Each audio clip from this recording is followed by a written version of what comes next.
Hey guys, and welcome back to this channel. In this video, I'll be showing you guys how you can retrieve more published books from the writing desk in Heartopia. So this is for like the dream log here. I will need to retrieve books from the writing desk. So make sure you've written a book. Select the published section and then select this.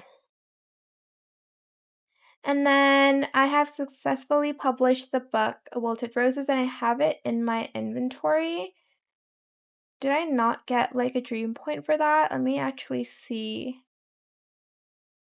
Okay, I think I have to publish another book in order to do that. Or should I get more? Okay, get more. So make sure you press the free one first and then get more. And then you'll get another copy of it. And then I think you'll be able to get more dream progress by doing so. And that is it for this video. I hope it was helpful for you guys. Don't forget to like, comment, share, and also subscribe to this channel if you haven't done that already.